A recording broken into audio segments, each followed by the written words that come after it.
les autres nous le demandent aussi.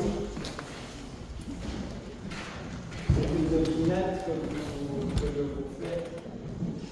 Qu'est-ce que c'est?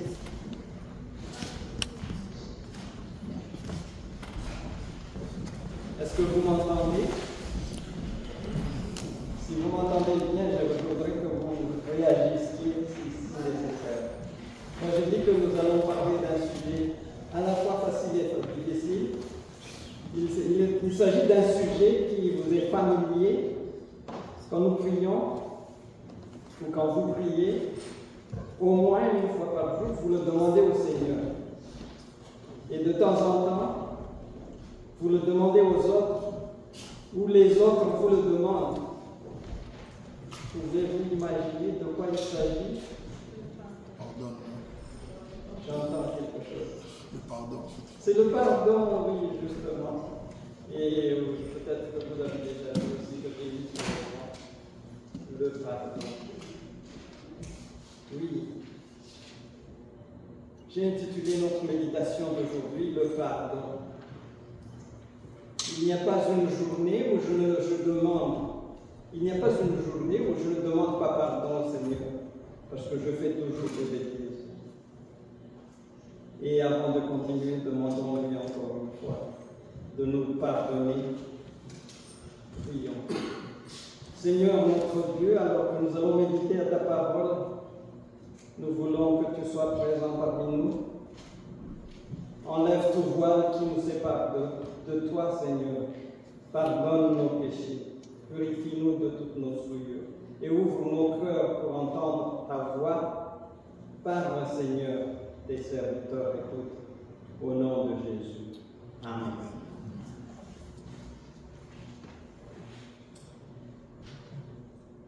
Pourquoi avons-nous besoin de pardon? Vous avez la réponse. Parce que nous commettons des erreurs, nous commettons des fautes. Nous avons besoin de pardon parce que nous avons péché. Et le péché, qu'est-ce que c'est? C'est la transgression de la loi de Dieu. Et nous avons tous transgressé la loi de Dieu. Souvent, nous transgressons la loi de Dieu. D'une manière ou d'une autre, nous avons besoin de pardon. Car sans le pardon, nos péchés ne seront jamais effacés. Et si nos péchés ne sont pas effacés, Dieu n'écoute même pas notre prière. Vous connaissez ce passage d'Ésaïe 59, versets 1 et 2, qui dit « Non, la main de l'Éternel n'est pas trop courte pour sauver, ni son oreille trop dure pour entendre. Mais ce sont vos péchés, ce sont vos crimes qui mettent une séparation entre vous et votre Dieu. Ce sont vos péchés qui vous cachent sa face et l'empêchent de vous écouter. » Si nos péchés ne sont pas pardonnés, eh bien le Seigneur ne nous écoute même pas. Et si nos péchés ne sont pas pardonnés, nous ne pouvons pas entrer au ciel avec le péché. Ce qui fait que si nous ne sommes pas pardonnés, nous allons être perdus pour l'éternité. Alors, ma question, que devons-nous faire donc pour recevoir le pardon de Dieu? En fin de compte, Dieu a accompli la grande part pour nous accorder le pardon. Il a envoyé son Fils mourir sur la croix. Nous avons étudié cela aujourd'hui dans la leçon de l'école du sabbat. Et c'est de Jésus que nous avons le pardon de nos péchés. Pour avoir le pardon de nos péchés, il nous faut trois choses. Premièrement, il nous faut avoir la foi en Jésus. Deuxièmement, il nous faut nous repentir de nos péchés, la repentance. Et troisièmement, il nous faut confesser nos péchés. Ces trois éléments sont nécessaires. Quand nous commençons avec la foi, le verset de Actes 10, verset 43 nous dit « Tous les prophètes rendent de lui le témoignage que quiconque croit en lui reçoit par son nom le pardon des péchés. Et je voudrais que nous soulignions ce passage. Que celui qui s'approche de Dieu croit que Dieu existe. Non, quiconque croit en lui reçoit le pardon des péchés. Excusez-moi, je ne crois pas le texte. Et nous savons très bien que sans la foi, il est impossible d'être agréable à Dieu. Si nous voulons nous approcher de Dieu, première chose dont nous avons besoin, c'est de croire qu'il est là, qu'il est le rémunérateur de ceux qui le cherchent. Et si nous croyons en Jésus, qui était mort pour nos péchés, nous pouvons avoir le pardon de nos péchés. La deuxième chose dont nous avons besoin, c'est la repentance. Qu'est-ce que la repentance? La repentance, premièrement, c'est la conscience d'avoir commis une faute. Ensuite, c'est le regret de l'avoir commise. Et enfin, c'est la décision de ne plus la refaire. Voilà, si nous pouvons résumer la définition de ce qu'est la repentance. Et dans le livre d'Actes chapitre 2, verset 38, il est dit « Repentez-vous et que chacun de vous soit baptisé au nom de Jésus-Christ pour le pardon de vos péchés, et vous recevrez le don du Saint-Esprit. » Vous avez besoin de repentance pour le pardon de vos péchés. Donc, voilà la deuxième condition, la repentance. La troisième condition, c'est la confession. La repentance est toujours suivie de la confession. Et qu'est-ce que la confession? La confession, c'est la demande de pardon. Si notre confession est sincère, si elle est précédée de la repentance, le texte de 1 Jean chapitre 1 verset 9 nous dit « Si nous confessons nos péchés, il est fidèle et juste pour nous les pardonner et pour nous purifier de toute iniquité. » Donc, nous avons besoin de la repentance et nous avons aussi besoin de la confession.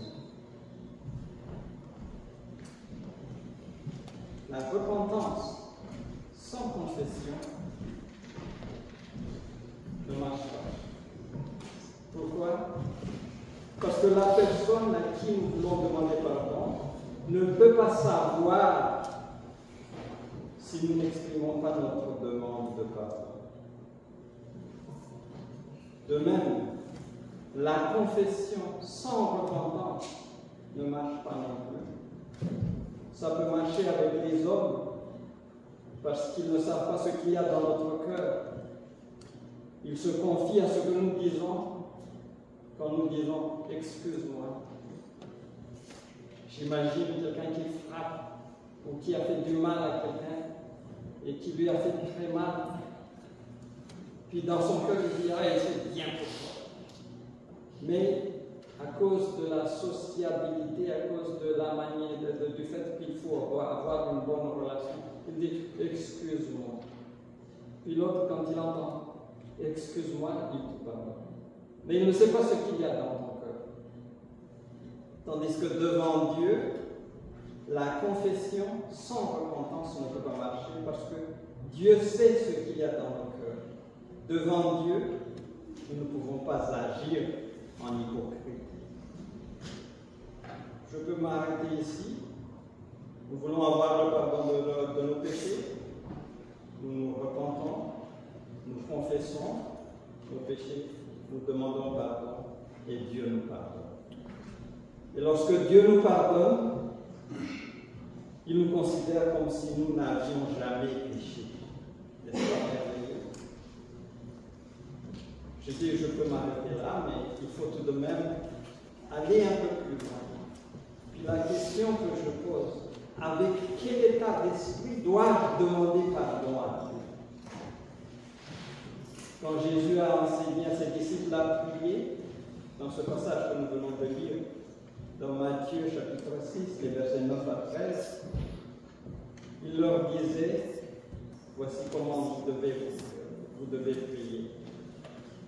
Notre Père qui es aux cieux, que ton nom soit sanctifié, que ton règne vienne, que ta volonté soit faite sur la terre comme au ciel.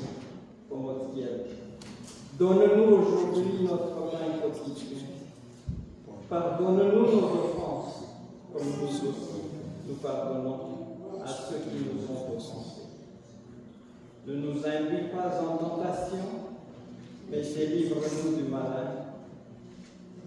Car c'est à toi qu'appartiennent dans tous les siècles le règne, la puissance et la gloire. Amen.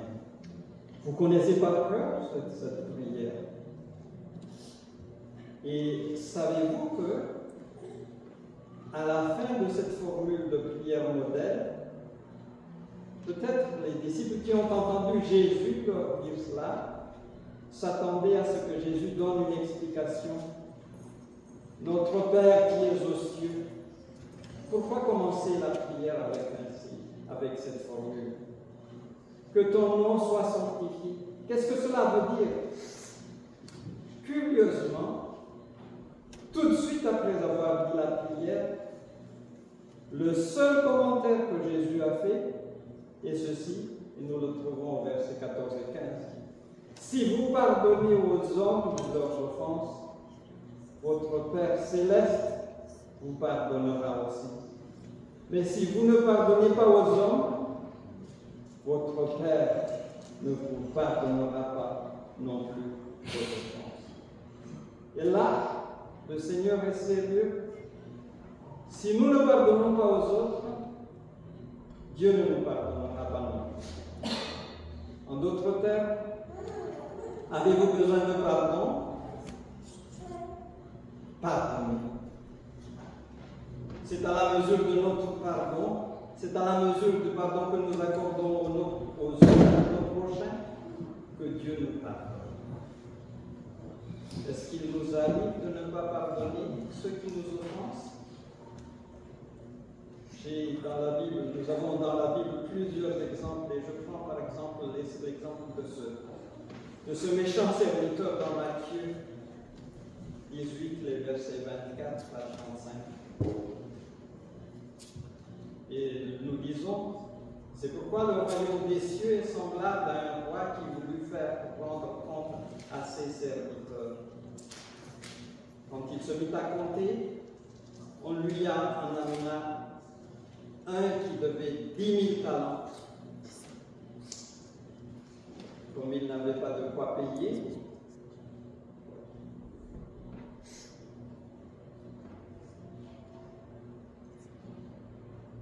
son maître ordonna qu'il fût vendu, lui, sa femme, ses enfants, et tout ce qu'il avait, et que la dette fût acquittée. Le serviteur, se jetant à terre, se prosterna devant lui et dit, « Seigneur, aie patience envers moi, je te paierai tout. » Ému de compassion, le maître du serviteur le laissa aller et lui remit la dette. Après cela, après qu'il fut sorti, ce serviteur rencontra un de ses compagnons qui lui devait 100 deniers.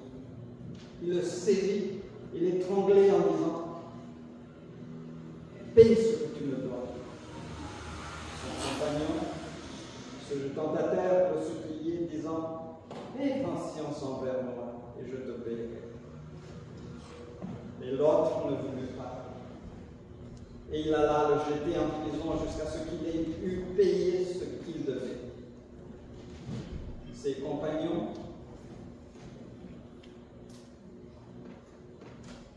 ayant vu ce qui était arrivé, furent profondément attristés et ils allèrent raconter à leur maître tout ce qui s'était passé. Alors le maître fit appeler ce serviteur et lui dit « Méchant serviteur, je t'avais remis en entier ta dette parce que tu m'avais tu m'en avais supplié, ne devais-tu pas avoir pitié de ton compagnon, comme j'ai eu pitié de toi? Et son maître, irrité, le livra au bourreau jusqu'à ce qu'il eût payé tout ce qu'il devait. Et je termine. C'est ainsi que mon Père Céleste vous prêtera si chacun de vous me pardonne à son frère de tout son cœur. Frères et sœurs, si notre prochain nous demande pardon, le Seigneur veut que nous lui pardonnions. Nous avons fait beaucoup de mal et le Seigneur nous pardonne. S'il y a des gens qui nous font du mal aussi, il faut que nous sachions pardonner. Et la question que je me pose est si notre prochain nous a offensés, mais ne demande pas pardon, que faire? Est-ce que nous n'allons pas le pardonner? Est-ce que nous allons couper nos relations avec lui? Et là, nous nous tournons à l'exemple de Jésus. Vous vous souvenez dans la leçon que nous venons d'étudier, Jésus a été maltraité, battu, injurié, et ses persécuteurs l'ont même crucifié. Et sur la croix, il a demandé à son Père, Père, pardonne-leur, car ils ne savent ce qu'ils font. Sommes-nous capables de faire une telle prière? Nous pouvons le faire si nous avons l'amour de Jésus dans nos cœurs. Cet amour agapé avec lequel Jésus nous a sauvés sur la croix.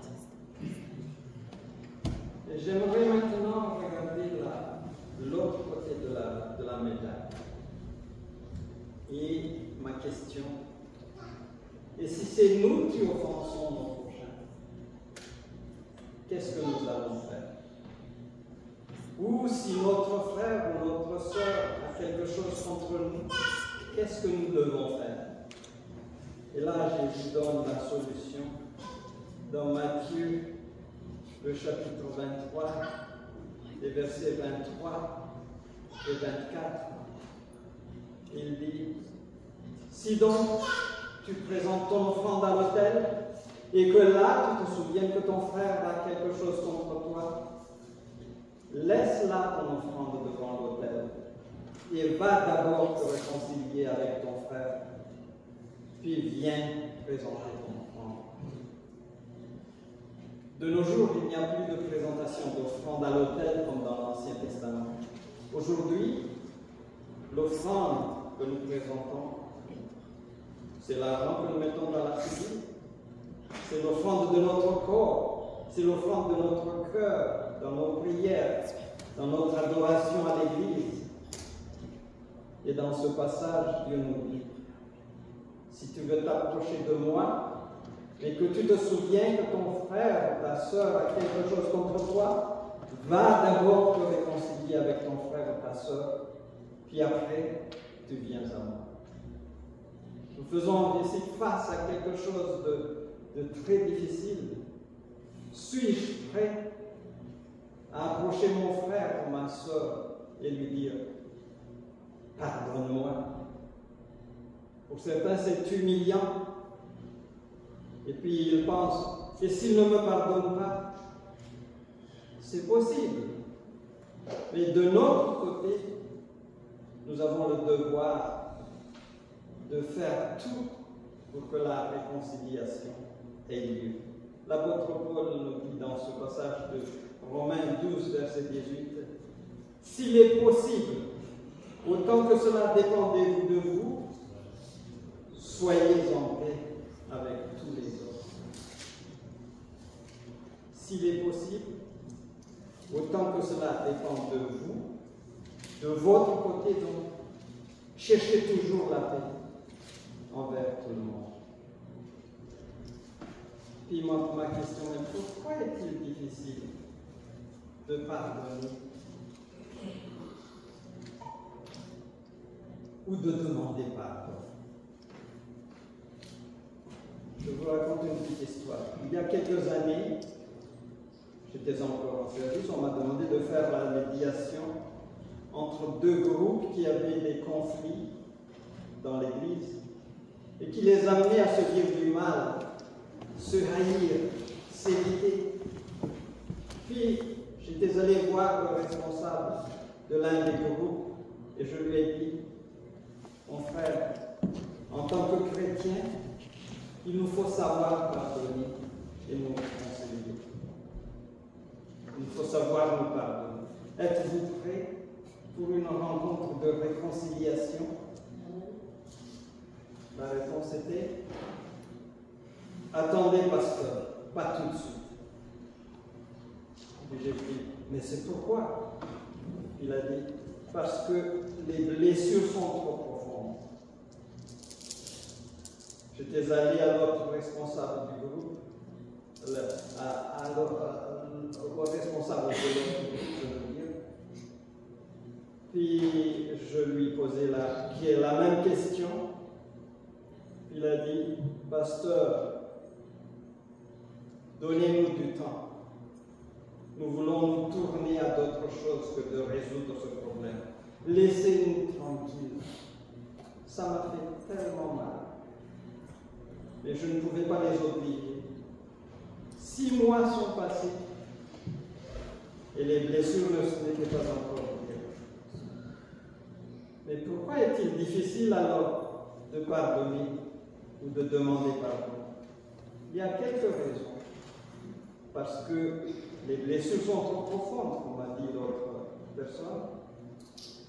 Parce que le moi est touché. Parce que l'orgueil prend la place. Parce qu'il y a de la colère. Quelquefois, il y a même un désir de vengeance. Parce qu'on se sent tellement mal. Et on ne veut pas rester comme ça. Mais le désir de vengeance, quelqu'un a dit, le désir de vengeance, c'est comme prendre du poison et attendre que l'autre meure.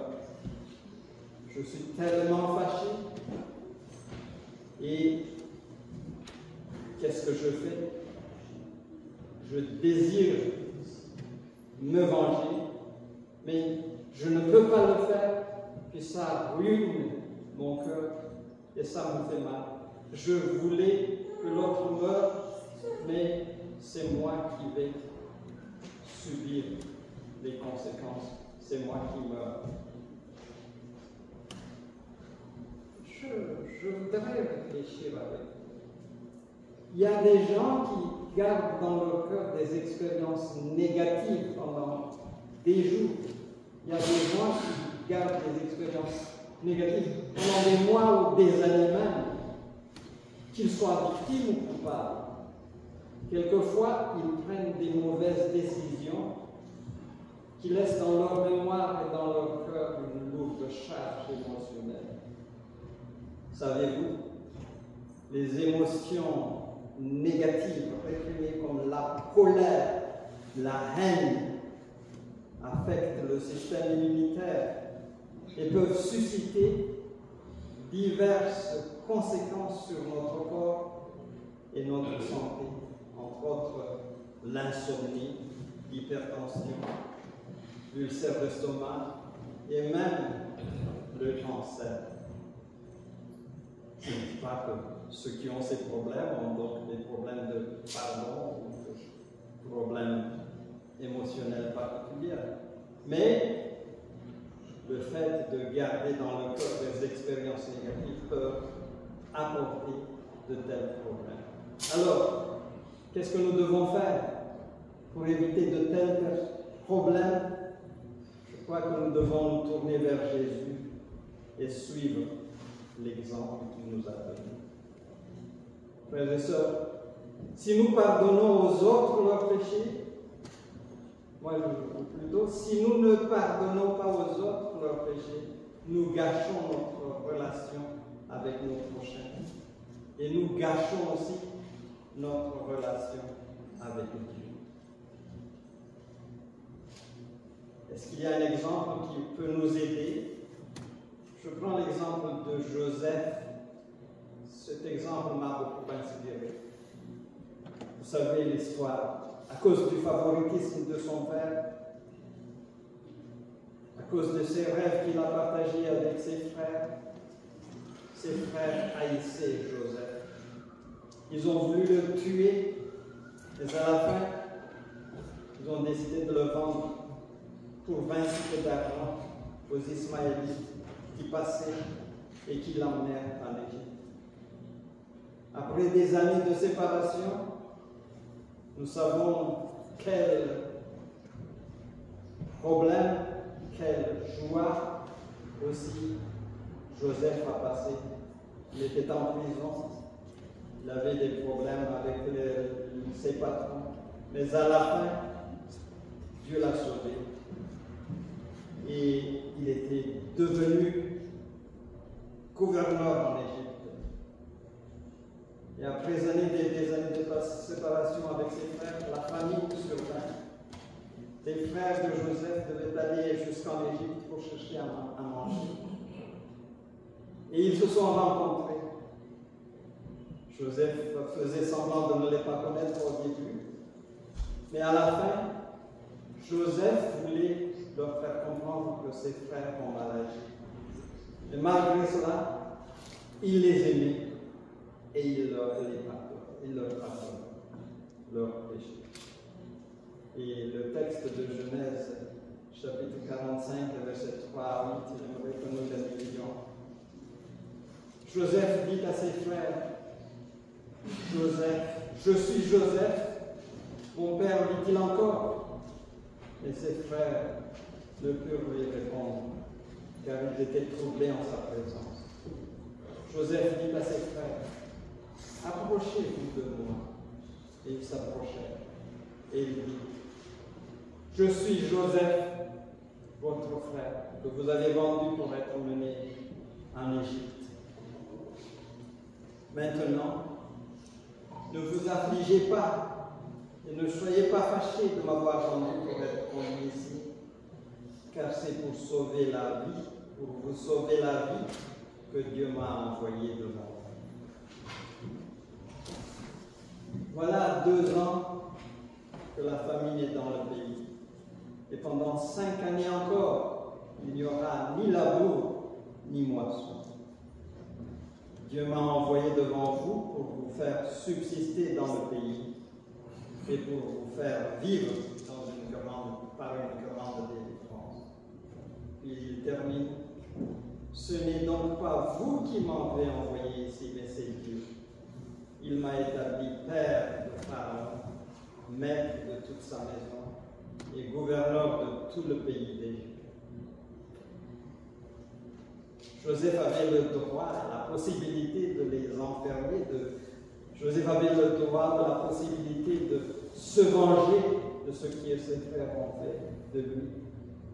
Mais avec l'Esprit de Dieu en lui, Joseph a pardonné ses frères.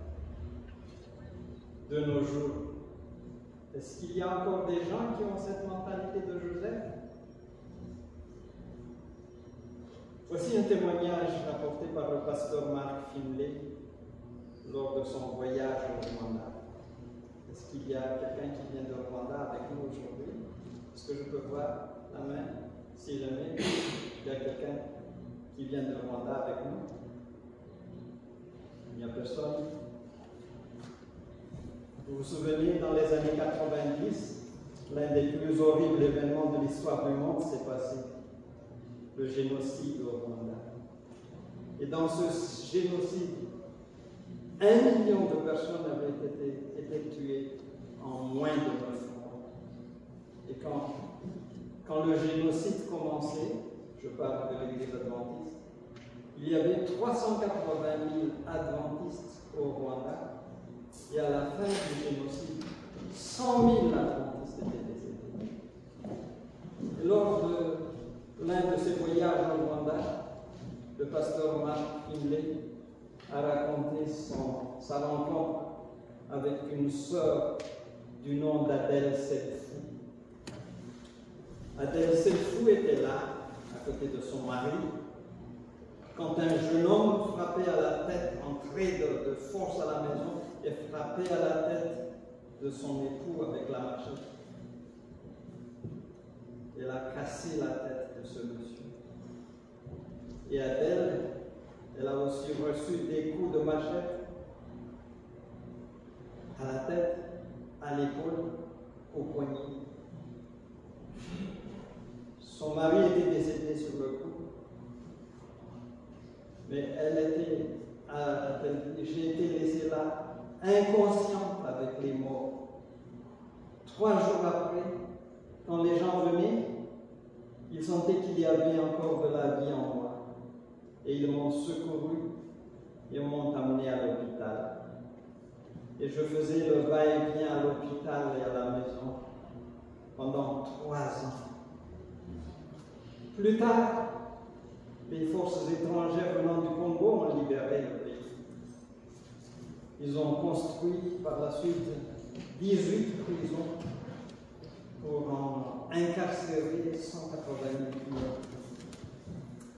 Et la sœur Selfou a dit, je devais prendre une décision où je vais devenir une vieille femme amère et en colère, où je vais changer. J'ai décidé à elle que la mort de mon mari ne sera pas vaine. J'ai la conviction au fond de mon cœur que Jésus-Christ va revenir.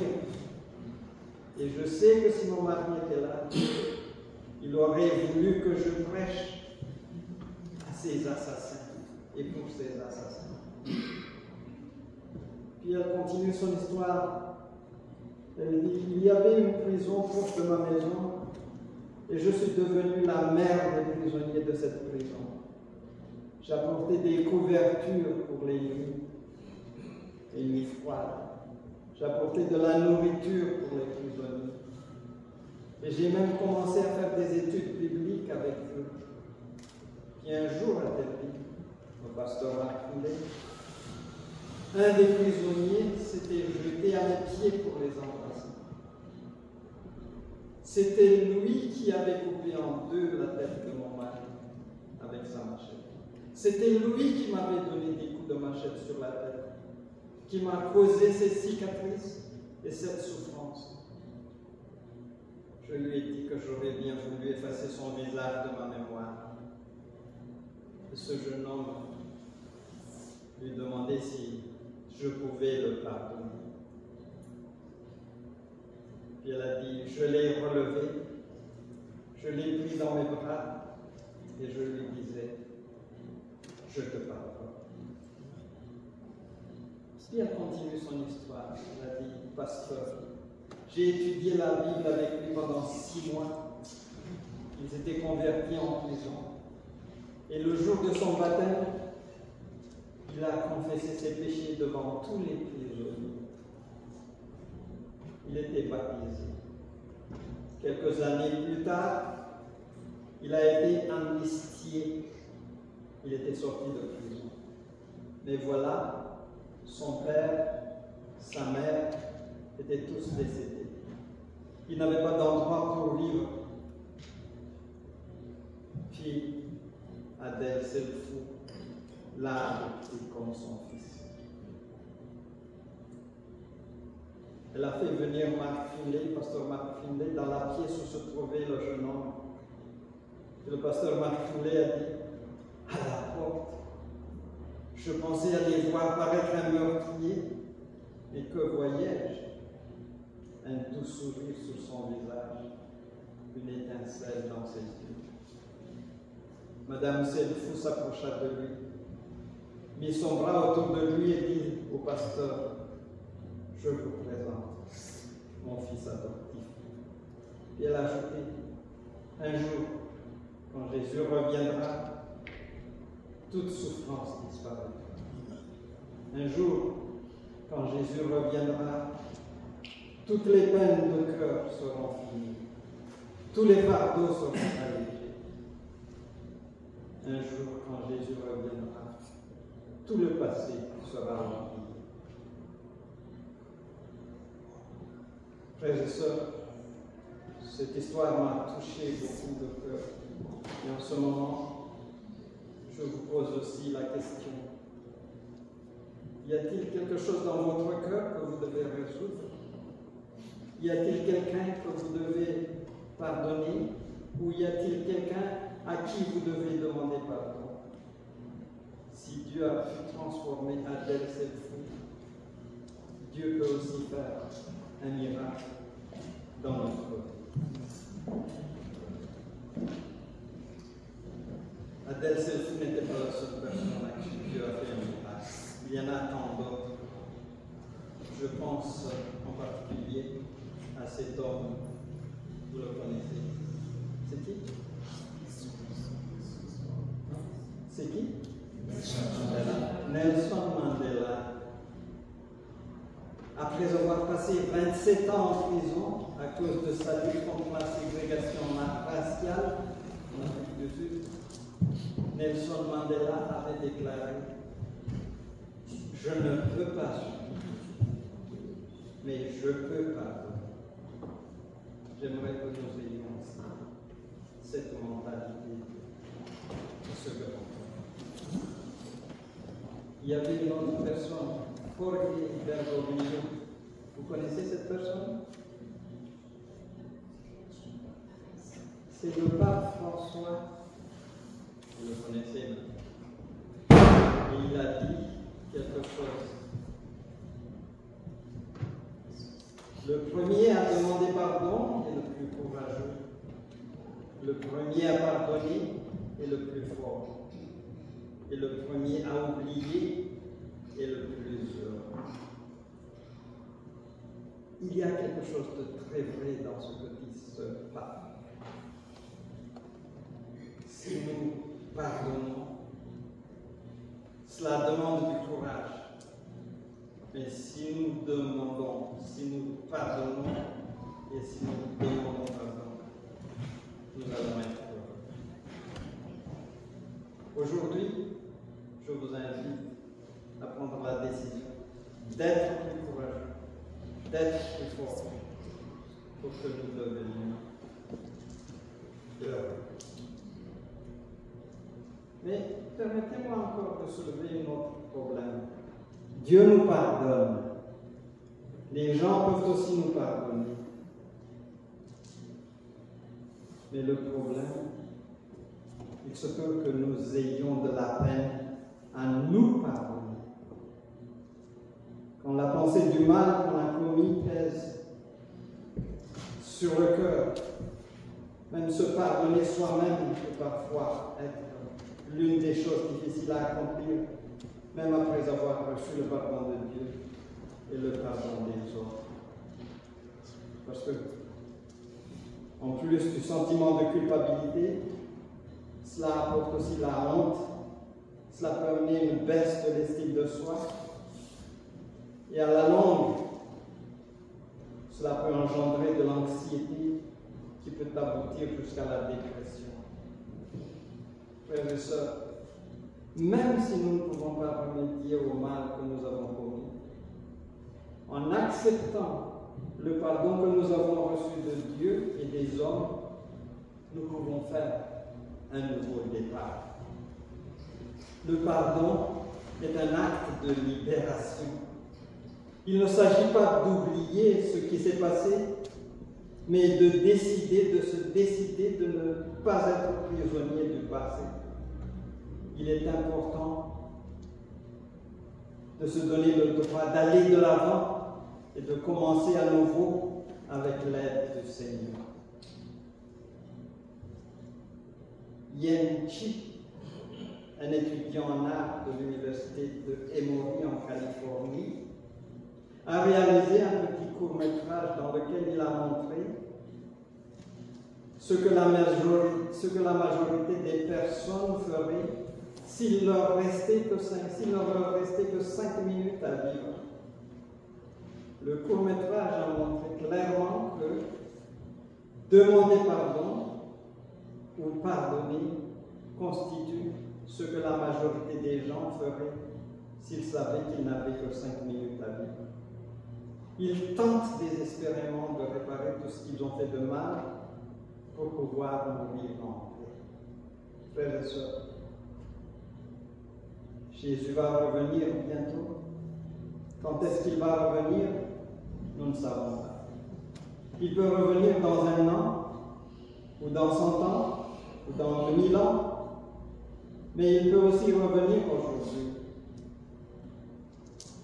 S'il ne revient pas encore, combien de temps il nous reste à vivre? Nous ne savons pas. Ce qu'il nous faut, c'est d'être prêts. Alors faisons comme s'il ne nous reste plus que 5 minutes à vivre. Ne tardons pas. Ne tardons pas à demander pardon et ne tardons pas à pardonner. Ne tardons pas à réparer nos relations avec le Seigneur et avec nos prochains pour pouvoir mourir en paix si Jésus ne revient pas encore et pour pouvoir être prêt à le rencontrer s'il revient de notre vivant. Je termine avec cette citation que j'ai tirée d'un livre intitulé « Un cœur joyeux est un bon remède ». Et dans ce texte, il est dit « Faites un inventaire de votre vie. Pensez à quelqu'un à qui vous pardonnez, quelqu'un à qui vous devriez à votre tour demander pardon. » Je relis parce que je ne sais pas.